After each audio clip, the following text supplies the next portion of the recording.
Live from Fargo and serving you on TV, online, and on the go. This is Valley News Live 10 at 10. Just because you live in a small town doesn't mean it's not happening here. It's happening here, and the numbers are high. And we have a role to play in reducing those numbers. For the younger generation, suicide is the second leading cause of death in Minnesota, 9th leading in North Dakota. That's according to each state's Health and Human Service Department. The CDC has called it an epidemic. In our mental health, it matters. Valley News Team's Macy Unger spoke with one man who's trying to change those statistics. An emotional few moments for Kim Sheik, as she knows exactly what this speaker is going through. Her family suffers from depression. It's sad and it's hard, but you just plug away. She joined dozens from the community who came out to hear Kevin Hines speak about his battle with depression and his attempt to take his own life. Hurting from the neck up, people just don't quite understand. They don't comprehend, and they tend to not empathize. Hines, at 19 years old, jumped off the Golden Gate Bridge. I said to myself, I'm not going to make it, and nobody is going to know that I never wanted to die. He survived with serious injuries, and with the support of his family and friends, turned his life around, going across the globe, reaching out to others. For us to talk about that word, taking the power away from it, and educating people as opposed to sensationalizing about suicide, that is what creates change. And that's what we're all trying to do. I think as a community, if we can all recognize how we can take action, that it benefits us all as a community. So there's hope and there's something positive can come out of it. In Fargo, Macy Unger, Valley News Live. Mental health experts say if your child stops doing an activity that they usually love or pull away from friends, that could be a sign that they're struggling. They say to talk to them about it. For more information on identifying mental health issues in your child, go to the website Imagine Thriving. There is a link to that on our website, valleynewslive.com. Just click on this story. A medical examiner's report released today says the death of a 6-month-old Fargo boy was a homicide. The report says that Owen Skoji's death was caused by a brain injury. Skoji was found unresponsive at an unlicensed daycare out of West Fargo in early June. Owen was then later flown to the Children's Hospital in Minneapolis, where he died just a day later. West Fargo police continue to lead the investigation into what happened, with Fargo police assisting. Fargo police say no report was filed because the victim of a brutal beating didn't want one at the time of the incident.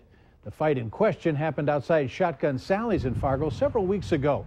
This man, Tony Lee, says he was beaten by an employee of the bar. Bar management said they fired the employee involved. Now Lee says he does want to press charges, but the police are blowing him off. We gave them statements. We again went out on Monday, gave them statements. They gave me numbers to call. I called the numbers.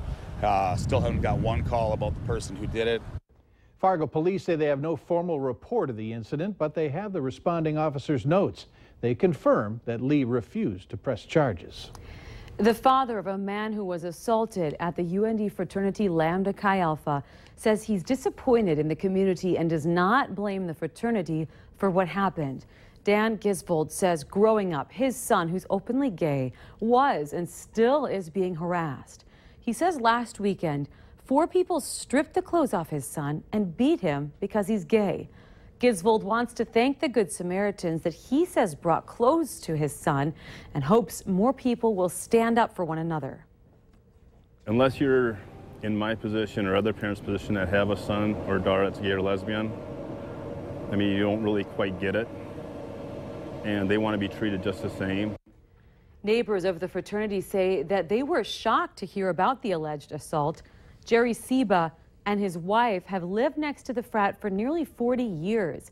He says the fraternity has parties, but they're not typically loud or rowdy. Seba said the alleged incident happened hours after fraternity members approached him about their 50th year celebration. That they were going to have a party at Ralph Engelstad, and they invited us, and they said, because we're good neighbors, but no problem. Lambda Chi Alpha is on the limited operations list until an investigation is complete, which restricts the fraternity from all formal activities. To hear more from SEBA about the night of the incident, click on this story at valleynewslive.com. The Minnesota Supreme Court is hearing the appeal of a Little Falls, Minnesota man convicted of killing 2 teenagers who broke into his home. Byron Smith shot and killed the 2 Minnesota teens on Thanksgiving Day in 2012. A jury convicted him last year of first-degree premeditated murder, and a judge sentenced him to life in prison with no possibility of parole. Smith's attorneys appealed, saying his trial was riddled with mistakes. They claim the judge did not let the defense present their whole case and didn't properly instruct the jury. Smith argued that he shot the teenagers in self-defense after his house had been burglarized multiple times before the day of the shootings. A West Fargo man is facing charges for stealing Minnesota State Lottery tickets in Moorhead. Court documents say 23-year-old Jacob Nicholson took them from the M&H on Main Avenue. The complaint says Nicholson grabbed 4 scratch-off tickets. 2 of them had no value, but the others were worth $50. If convicted, Nicholson is facing up to 10 years in prison and a $50,000 fine. U.S. Senator Heidi Heitkamp says she supports the Joint Comprehensive Plan of Action negotiated between the United States, Iran, and 5 other countries to halt Iran's nuclear program. The announcement comes a day after President Obama secured enough votes in the Senate to preserve the nuclear deal. The senator says her decision on the policy is about seeking diplomacy rather than conflict.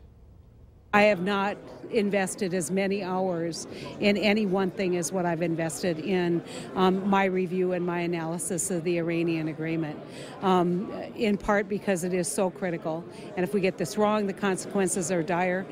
Now, if you'd like to see the full statement, you can go to valleynewslive.com and click on this story. UND men and women who are veterans now have a place to get services just for them. 1,000 veterans currently attend school at UND, and they have a service lounge on the 3rd floor of Memorial Union now. It's a place to get help with financing and other issues and talk about problems with other veterans regarding transition to civilian life. They do very well academically. They're very diligent about their studies, and they have really high GPAs. North Dakota consistently ranks as one of the top state per capita for military service, and there are currently 57,000 living veterans in North Dakota.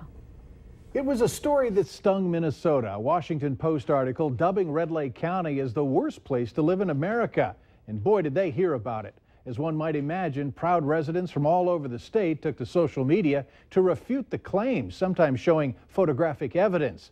Well, the Washington Post reporter even followed up his story with a story about the outrage he caused. So naturally, he felt the need to make a visit and see the county for himself. That visit happened last week, and according to the story he posted today, it was a pleasantly surprising and enjoyable experience.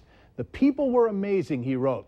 Minnesota Nice, as he called it, is a verifiable phenomenon.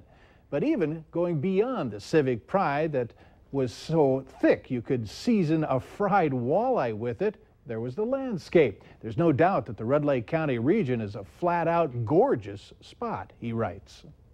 And what do you think of this article? Well, why don't you read it, then join the conversation on our Facebook page. Just like Valley News Live, you can also follow the latest news, weather, and breaking news updates anytime on your feed. Funeral arrangements have been announced for John Noah. Noah was an Olympic medalist and known to many hockey fans and players throughout the Valley and beyond. He played defense for UND in the late 40s and 50s. Noah was the first All-American from UND and played on the 1952 silver medal winning U.S. Olympic hockey team. He died today at the age of 87 after a battle with Alzheimer's. A prayer service is scheduled for 7 p.m. Tuesday at Bolger Funeral Home in Fargo. Visitation starts at 5 p.m.